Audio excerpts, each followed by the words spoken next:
You're now listening to the Here For Her show with your host, Ola Razak. and your co-host, Sarah Benani. Welcome back to episode 3 of our Here For Her show. As always, this podcast is about empowerment, growth, and creating the life that you deserve. Yes, and today we are focusing on building healthy habits to get that life that you deserve. Did you know that 50% of gym memberships go unused by February? You know, speaking of New Year's resolutions, I actually did hear that people actually fail or quit their New Year's resolutions by mid-February. Oh, wow. And some studies actually show that actually 80% of those New Year's resolutions, that they don't go through with them. There's also, I don't know if you've heard, there's also something called Quitter's Day, which is actually the second Friday of January, which is when people In 2 weeks. Yeah, literally 2 weeks Wow. after they made that New Year's resolution, it's done. That's such a significant number. Quitter's Day. Wow. I guess I understand why the New Year, New Me kind of saying doesn't work, because really when you say New Year, New Me, it's for like an external validation. Yeah. I think everyone should adopt a new year, a happier you. That way it focuses more on our like inner growth, and we focus on our intentions ourselves. Yeah. I think some practical pieces of advice would be just maybe don't announce your goals, especially not for approval or to show off. Maybe just keep those goals private and to yourself and try to achieve them, for you. Definitely. Not because other people are watching you, not because people on social media are watching you, not because you have to impress anybody else. I thought you were working on losing weight this year. I didn't have enough time. You don't have to answer these questions. Yeah, you don't need to feel like you need to get anybody else's approval. Definitely. I also think often those goals are met because people don't put in the work to organize themselves or prep themselves for those goals. I think we all say, oh, I want to do this. My goal for this year is that. But what are we really doing? What are we really doing on a daily basis to reach those goals? I actually understand that. It's just like it's New Year's Eve and you're suddenly, this is going to be my New Year's resolution, but you actually didn't do any, mental prepping. We're making wishes. We're hoping someone magically makes that happen for us. Yes. The first thing we should do is take the negative connotation away from discipline, the word discipline. Yeah. Because really, discipline doesn't mean you're restricted or you're kind of forced. It just means that you have more control, and that control gives you kind of peace of mind and more freedom to do what you want. Having healthy discipline makes you feel like you know what's happening next, so you're more ready. Okay, yes, that's a really great perspective. Discipline actually benefits you. Yeah, and it gives you, like, once you're disciplined and you get into the rhythm, you're focused more. So even your results of whatever goal you have are better. Yeah, I think some tips, some easy tips that we could use to kind of start creating discipline in our lives would be very simply to implement a morning routine and an evening routine. That way you know exactly what's happening in the morning, and then by the evening you're able to actually wind down with your evening routine. Yeah, definitely. I think that's a little bit easier, especially since most of us work during the week. Yeah. We kind of know what time we have to be out of the house, what time we will be back. Yeah. And I feel like it'll be easier to kind of create those routines when we know how much time we have and where we need to be. Yeah, and I don't know if you guys have heard of the 2-minute rule, but that rule states if it takes less than 2 minutes, do it now. Just get it over with. I love that mindset. Or you can try kind of a proactive approach where you do something you love while you do something you have to do. So you could put on your favorite show while you fold laundry, or your favorite podcast us while you do your workout, or even on your busy days, get a little dolled up just to get that pep in your step. You're going to be spending most of the day running around errands, right? So give a little back to yourself. When you look good, you feel good. Yes. So I feel like, that kind of you hit two birds with one stone. Definitely. I think I could probably share a personal example of being proactive while getting things done that I, need to do. So basically, to share a personal example, I would say, there's often times that I am feeling anxious. I'm feeling a lot of anxiety, or I'm feeling overly stressed by things that could be in my control or are not in my control. And when I am trying to deal with, stress and anxiety, I usually go straight towards working out, cardio. And I love taking walks, outside in the sunshine and the fresh air. There's nothing better. Yes. But during the day, of course, we're doing so many things. As you said, we're often running errands as girls, as mothers. We're always, out and about. So if it's not in the morning when I'm experiencing that, and it's, midday and I'm running an errand, I will use that time. Say, for example, when I'm in the grocery store, I will use that, walking around the grocery store to actually, get every item I need. I will use that as we go through every aisle. I guess that makes sense. Yes, I will use that as my walk. And then I'll also, do some deep breathing exercises while I'm walking. Just breathe, just relax, move my body, intentionally feel my body moving while I'm getting groceries. I know it seems kind of intense for grocery shopping, but it's a great way to actually... I like that. I feel like I want to try it to be more focused while I'm doing those kind of errands. It's a great way to proactively, bring your stress levels down. Well, my example is also grocery related. I mean, can you tell? For moms. Yes. So for me, I like to, how I meal prep, like once a week, I get with the girls, and with a friend, it's fun because you are spending time. So you're choosing to spend time, with people that you love and like to hang around with. So you're not limiting yourself by being in the kitchen all day and just focusing on, things that you need to get to. But also, we just hammer out a week full of meals, and we're having fun, and we're planning what we're going to do during the week with that extra free time. Yeah. It's like we are giving ourselves more time in the future. So that's how I like to go about it. I feel it's so freeing. I don't have to rush home and think, okay, what am I going to make? Or what do the kids want to eat? Everything's just pre-planned. Absolutely. And, cooking takes up so much of our time. It's a never ending chore. Might as well make it fun. Yeah. It's crazy when you actually think about how much time it takes to plan and think about what you want to cook, and hope everybody likes what you're going to cook. And I just don't want to smell like spices every single day. I just want to throw it in the oven and it heats up and we're ready to go. Bon appetit. And the kids actually eat it. Yes, because they know. Like, you talk to them ahead of time. They know what they want. Yes. So we're talking about being proactive in our meal planning, and we're talking about being proactive and, using different times of the day to proactively lower our stress. The most minuscule errands. Use of them. The role of consistency in building long-term, habits is, the only way you're going to turn an action into a habit is to actually be consistent and, actually doing that action, such as, meal planning. Yes. Every week, every day. Yeah.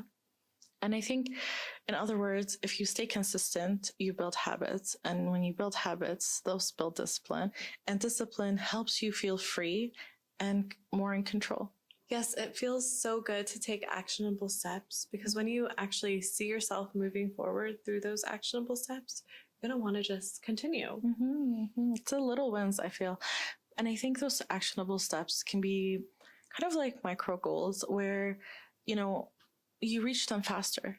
And I think that's the difference between, our overall big goals and the micro goals, is that the micro goals seem less intimidating, less impossible, easier to start, and closer to, being on the other side of like the winning feeling. So I think micro goals are really just as important as those larger goals. Absolutely. And when you cut up, those larger goals into smaller goals, you actually make them a lot more achievable. And I know everyone has to-do lists. Our to-do lists are never ending, but I feel we need both, like the large goals and the micro goals, because the large ones kind of, it tells us where we're going. It's the big idea. Like, okay, this year I for example, want a promotion. Okay, how do I get there? I think this is where thinking about micro goals helps. So like if I want that promotion, I might tell myself, okay, I'll take a few tasks on this season and that are extra. And maybe that will make me stand out, or put in a little bit of extra time in a project and without hindering everything else, but like the little small increments of, you know, effort and discipline that you're putting more, you're doing more, you know, it's not less, but you know, the overall goal is, you know, achieving something greater. You know what? Achieving those micro goals is actually so beneficial to your relationship with yourself, because you're building trust in your own self and proving to yourself you actually can achieve those goals, and you actually are, you know, trustworthy to achieve your own goals and disciplined enough. And I think that's, again, why you should keep your goals to yourself, because, you know, let's say things don't happen exactly how you want in the time frame that you think. You don't have to feel like you're disappointing anybody, not even yourself, because you know your circumstances, you know why you didn't achieve what you had set in mind by a certain time. And I think only you know how to get past that. So if you keep it to yourself, it's still a winning feeling, because now, even though you didn't get there, you know how to get there. Whatever setback can, you know, just push you forward even faster, because now you know. That is so true. It's those little wins. And I think everyone talks about motivation. Everyone says, like, I'm motivated now, or I'm not motivated now. But what is motivation really? For me, I feel it's momentum that needs to be built. And I think you can only build that by achieving those micro goals, because that little win after win after win, that feeling of satisfaction is really what propels us forward. I feel without it, it almost feels like we're so much further away from our end goal. Absolutely. And you know what? Motivation is a very fleeting emotion. You cannot wait to feel motivated to start reaching your goals, to start planning, to start taking action next week, next month. You cannot wait for motivation. You just need to be dedicated. Definitely. And I feel we kind of experienced that this last year. I mean, we've been in talks of this podcast for so long. I mean, we still don't have everything figured out, but we didn't wait for motivation. No. We just had to be dedicated towards this goal of creating the podcast. I had to move back, and there were so many things happening. So many things. So I feel if we weren't as dedicated to kind of like the mission behind it, then we wouldn't be as excited to continue. And would have just waited for motivation. And then what? We wouldn't be here right now. No. And I feel those little wins just really help with kind of like the mental health, you know, that state of mind where it's not like, oh, I can't do it, or, oh, I missed this. No, it's those little wins that, you know, feel good, that the satisfaction kind of lead us to making healthier life choices and feeling capable that we can reach those goals. And I feel with that, we realize how important mental health is. I mean, health is wealth in all aspects, but I really feel, you know, if we start with the mental health, everything else falls in line. Absolutely. Think of investing in your mental health or health in general as the ultimate form of self-care. I think, you know, with being women, we're under so much pressure and under so much stress, and we forget how that can affect our bodies. Like, did you know that high cortisol affects women in ways such as weight retention and fatigue? And these things aren't simple, because for us, it affects our everyday life, how we move, how we, you know, feel about ourselves, and how we just get on with life. Those lists of to do, they never end. You know, so we need all that we can. That is so true. I actually have heard about how high cortisol levels can actually affect us. And to be honest, I think I realized, especially in the past 2 years, I am very prone to weight retention due to high cortisol levels. You know, like we spoke about the micro goals, we spoke about, you know, doing something proactive while you do something productive. But I feel we don't realize that those things really do, those small changes really do help us in reducing our stress. And, you know, things as simple as taking a nap, can reduce our levels by so much. You know what? That is so true, Ola. I think especially in the past 2 years, I have become more educated on the topic of, cortisol and having high cortisol levels and how it affects women, especially, and how stress and anxiety really contributes to having high cortisol levels. I think I definitely have noticed that I am prone to, retaining weight due to having higher cortisol levels because I wasn't managing my stress or anxiety very well. And there are, I think, quite a few actionable steps you can take to try to control your cortisol levels, Definitely. such as exercising and eating right and watching, what you consume, what you put in your body. Yeah, those small changes really make a difference. Kind of like the ones that we spoke about where you're proactive and, you are consistent and you take those micro goals, and every time you achieve them, that little happy feeling isn't just in our head, but it's our body feels it too. And it really reduces our levels just by the simplest things. So I feel take on, what you need to in a day or in your year. We all know there's hard things, that we have to get through in a year or in a day or in a week, whether it's work or health or whatnot. But remember, you have to put in the effort to kind of regulate and help yourself in just by small changes here and there when you can. Absolutely. Yeah. Other changes you can make would be, knowing your body, knowing what your body can and cannot handle. Like me, for example, I have to drink lactate if I want to have coffee, for example. But a change that you could make is maybe not drinking coffee every single day, every single morning.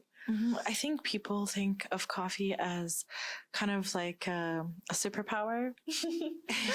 It only puts your system in hyperdrive. And I feel like for women that can just heighten your anxiety or, make you stress more. So kind of really focusing on what you consume on a daily basis can also give you, better results in your lifestyle and your, less stress and everything. But another thing besides coffee, I feel like we all talk about, rich, nutrient dense foods, but we kind of skim over our sweet tooth. And I feel like almost everyone has a guilty pleasure when it comes to like snacks and desserts. And I think we not only need to have, the main meals ready and that are good for us and healthy. And especially if we want to have a healthier lifestyle and we don't want to feel so fatigued from bad foods, or we don't want to feel so, just not our best self. I think we have to take into consideration, we want that snack, whether it's in our purse, on the go, at work, or when we're watching the kids.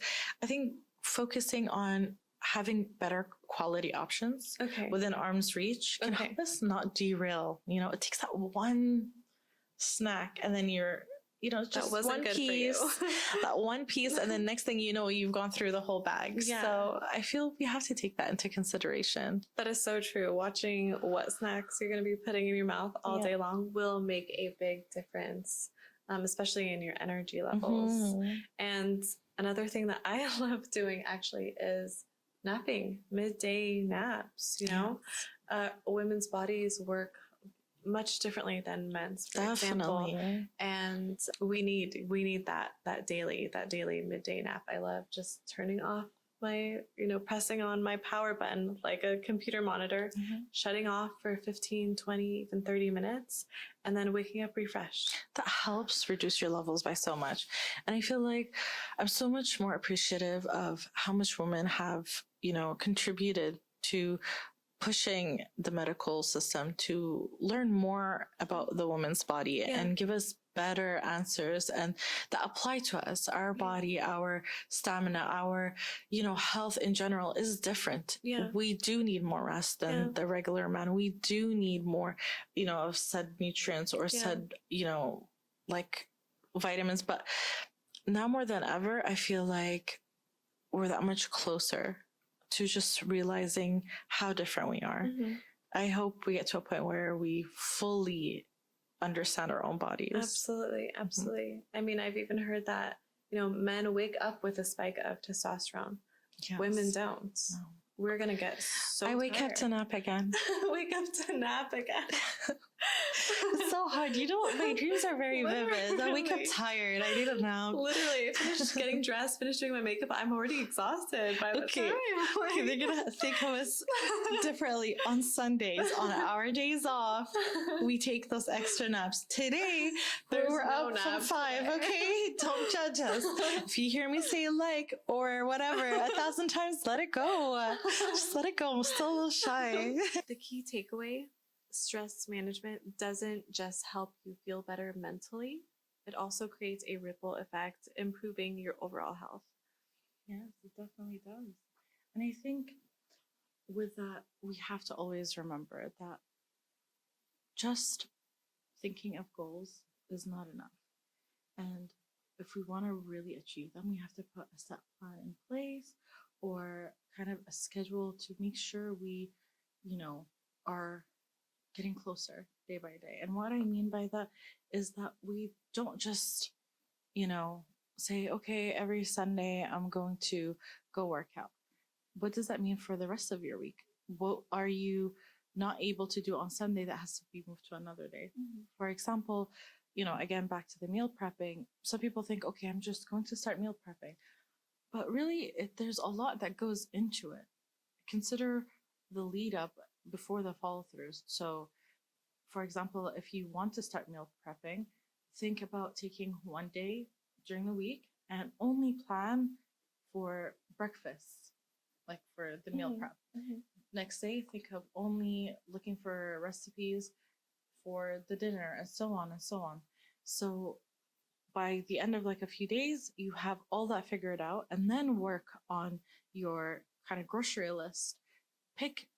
Hopefully you've picked a few recipes that, use the same ingredient list, so you stay in your budget and you can find everything all together kind of thing, where you're not, picking 5 recipes that have nothing to do with each other or don't share certain ingredients. And now you have to overspend and, over prepare the items, because some things, if I need to chop it up for this, it can work for these things. So I only have to chop it up once. I feel after that comes, picking out a day to go grocery shopping and day to prep.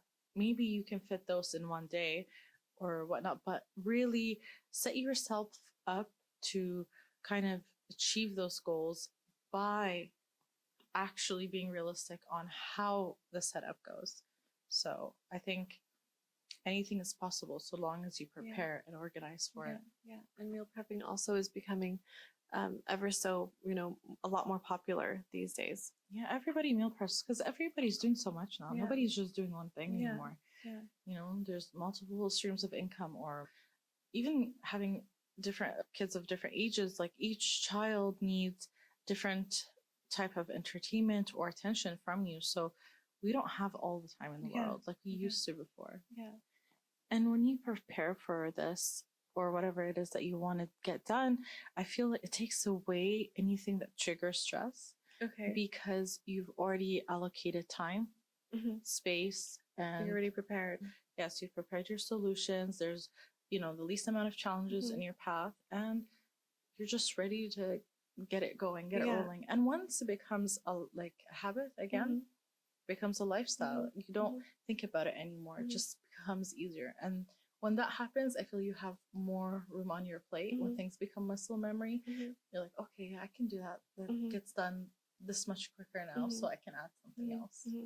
I think the discipline of meal prepping, for example, since this is the example we're using right now for discipline, I think a lot of people might have not tried meal prepping yet because it seems very intimidating. Yeah, it's very daunting and a lot of work. But really, if you have it all set up, I feel like at most meal prepping for a week takes me about 2 hours. Only because, I have to move things around like stove to the pot to the whatever. But I feel like so we're talking about being proactive in our meal planning, and we're talking about being proactive and, using different times of the day to proactively lower our stress. The most minuscule errands. Of them. The role of consistency in building long-term, habits is, the only way you're going to turn an action into a habit is to actually be consistent and, actually doing that action, such as, meal planning. Yes, every week, every day.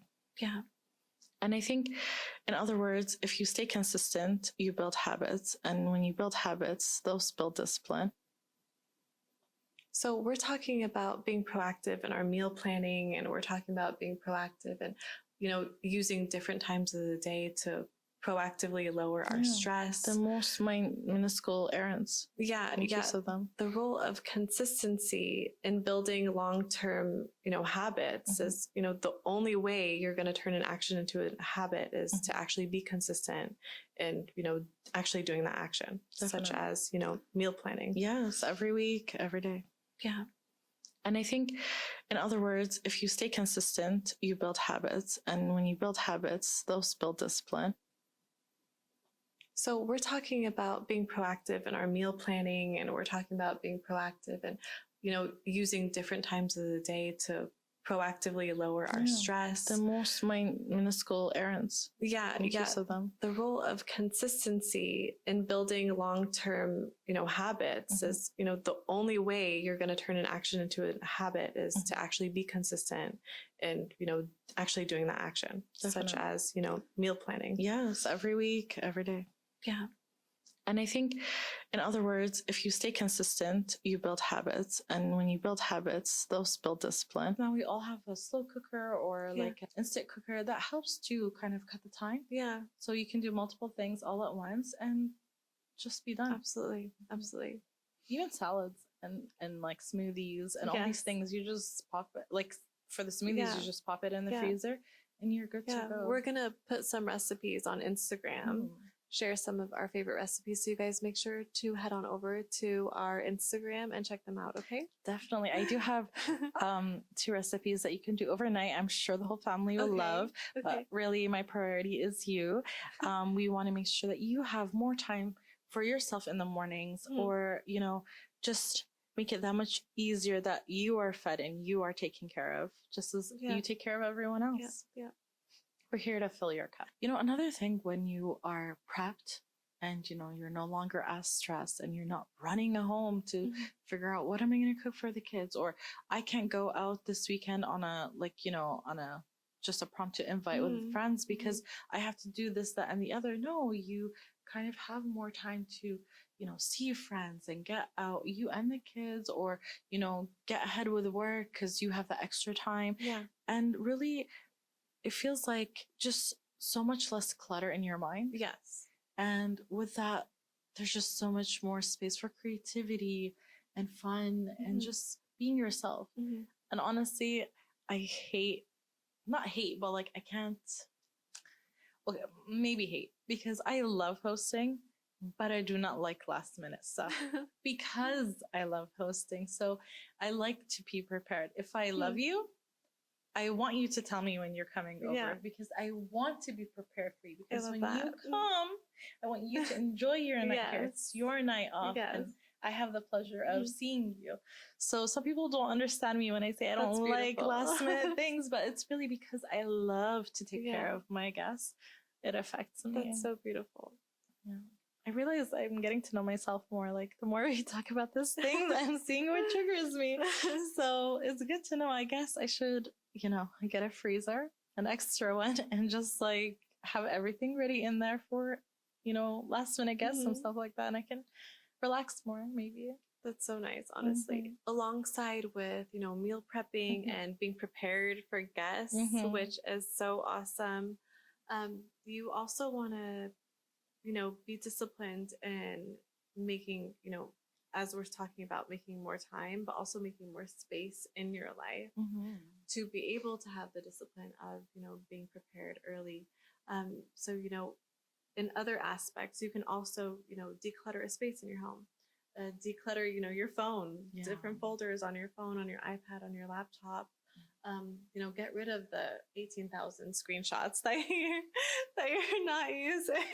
All of our recipes. Okay, guilty as like 25,000 screenshots in my phone that I do not need anymore. But decluttering things like that, other areas of your life, and being disciplined in that aspect, is going to help you. It is going to benefit you. Definitely. Along with decluttering, spaces and, whether it's physical space or like how you were saying, I think it helps our mind focus and be a little bit sharper when it comes to making decisions. And you don't have this feeling of like, oh, I don't know, I'm not sure, like I need to get this done, I don't know when I'm gonna get that done. I feel, it just gets you excited for what's next. You're not so, lost in it all. Absolutely. I do not like to-do lists because they're never ending. Sometimes you have to figure out your way of organization and like what you use. Personally, I like to go, in between pen and pencil. Okay, yeah, I love pen writing. and paper. I love writing things down in a planner. Yes, or sometimes like I try to kind of block things out. Like, okay, I know Fridays is kind of like, cleaning day, for example, or like Mondays, I want to make sure I have all my emails done, anything to do with the work.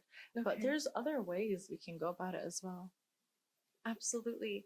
You can definitely use, different tools, different planners, such as Notion or Google Calendar to be able to, schedule out your life, create different, task lists for yourself. Yeah, I think all of us could take 5 minutes a day to just work on decluttering something small. It could be, a small area in your home, a drawer that you've been meaning to get to, your closet.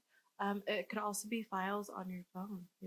We all have tons of files that we do not need anymore that are just sitting there taking up space.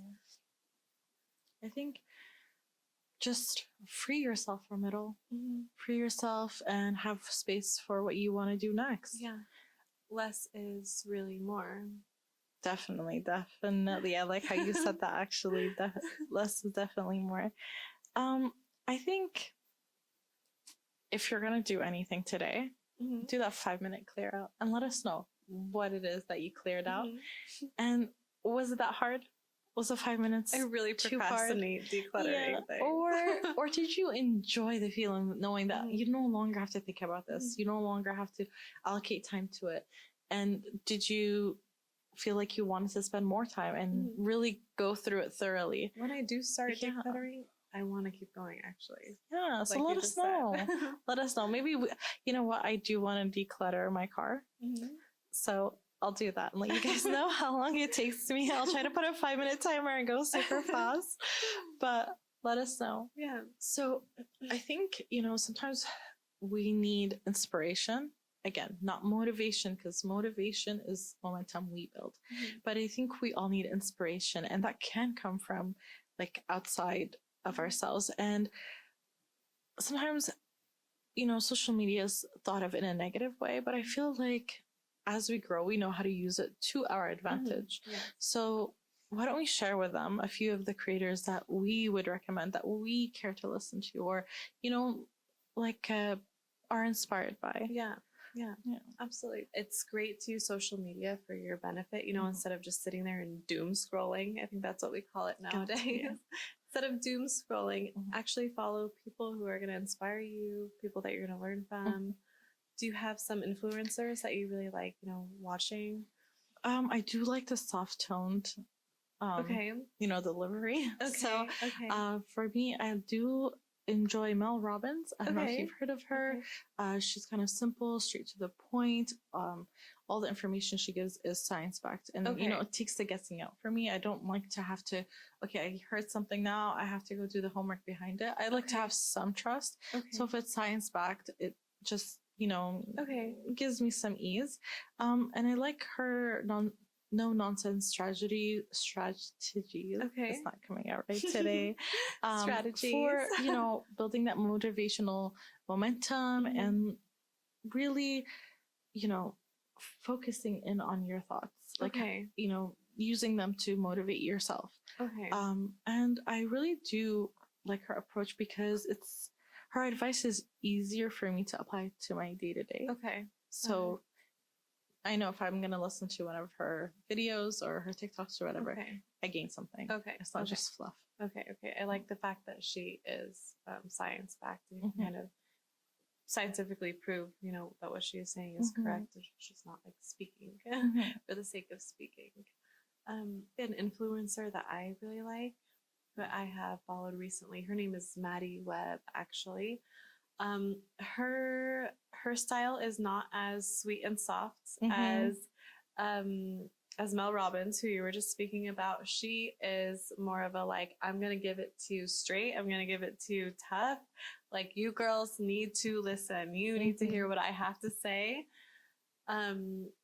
And I like it. It feels like I'm being yelled at, and maybe that's what I need. Like, we all need a different kind of discipline. Yeah. So she's just a lot more straight to the point. And more, it's not just like feminine and soft and okay, you should do this. It's like, no, you need to do this if you want XYZ to happen. I like that. Yeah. So I like it. And I like her delivery. You know, for the topics that she talks about. I'm going to try her out. But I feel like sometimes some people do need that, and you know, maybe not in all aspects, but sometimes people need that in certain areas of life, whether it's like you know, to get like a project done, you need someone to keep reminding you, because you know, some things take a long time to finish, or sometimes a workout. I know a lot of people that need that kind of delivery when it comes to working out. Like, so they they don't give themselves any leeway. So I understand that. I think speaking of working out, I think one creator I do love is Cassey Ho. Cassey Ho. She's the one who runs the Blogilates Instagram. Blogilates, okay. Yes, she has like a bunch of workout gear that you can find online on her website or at Target. But recently she launched her workout gear, workout line for women. And I really do want to go see it. Okay, where can you see it? At Target. Oh. So we have to go pick out our together. Yes. Okay, we'll pick out our favorites and share them with you. But what I like about her is that she, you know, there's a lot of things actually. Like, I like her creativity. She involves, you know, her viewers with her designs and stuff, and really takes feedback well. But I do enjoy her workout videos because, you know, she has videos for anyone of any level. So if you're looking for someone who's kind of like the soft approach again, and for whatever level you're at, definitely check her out. Okay, that's awesome. So we have a fitness influencer, we have a science back influencer, we have Maddie Webb, who talks about manifesting and relationships and friendships. Those are the topics that are important to her. I think a last influencer I would like to mention, her name is Meryl Eth. She is a tech founder. She's a tech girly turned relationship coach. So all she talks about is relationships and how to be the best version of you, and how to know what you deserve and up your standards. She's tough and then she's sweet. So I really like her delivery as well. She'll tell you, you know, this is what you need to do if this person's not treating you right, if you're not, you know, getting what you deserve, etc. So she talks about relationships. And at the end, she's like, I love you. Like, I support you. Follow me for, you know, more help. Her slogan is more help detaching and moving on, basically. And so I do read her comments, and she gets a lot of people who, you know, really praise her delivery and praise, you know, her ability to get people to see, you know, I deserve better. I deserve more from this relationship, XYZ. But yeah, I like the followers. I like them. I think the influencers that we've been. I think people look to, you know, speakers on relationships and stuff because they think that, okay, it's going to help them in their relationship. Yeah. But I feel too often they realize that they get a better relationship with themselves because of it. Okay. Do you know what I mean? Yes, definitely. They learn their value. They learn, you know, we don't do relationship advice, but I feel like I understand why she would have so many people engaged, especially in her delivery. She reminds you, like, it's going to be tough, but you got this, you deserve more. So yes, definitely. Always choose you, always. And with that, remember, ladies, you should follow creators that you align with. Don't just, you know, take our word for it. And we'd love to, you know, see if you guys like the ones that we recommended. Let us know. Yeah. And if you guys have any, you know, content creators and influencers that you guys, you know, love and adore and learn a lot from, mention them in the comment section as well. We're always up, you know, to find out about other influencers. You can help us. Yeah. And so all in all, today's episode is about implementing discipline into your life. learning how to take, actionable, smaller steps in order to achieve your goals and just overall create better life habits for ourselves. Definitely. I encourage you to start with those little micro goals, achieve those, build that momentum, and don't forget, it's not about perfection. It's about the process. It's about, how you feel once you are finished and you've reached your goal. To appreciate yourself more, best version of you. Absolutely. And give you more control of your life. So I think with that, we'd like to say cheers to you. A happier you. Yeah. Happier you guys, happier us. Yes. Happy New Year. And that's our 3rd episode down. I can't believe it. I know the first one was a little bit, we were a little bit anxious. The first episode was amazing. It was, but you can see the nerves. I hope, you guys will warm up to us as we warm up to the camera. Yeah. So yes. Yay. See you next week. See you guys on our 4th episode, right? Already. Okay. Bye. Bye.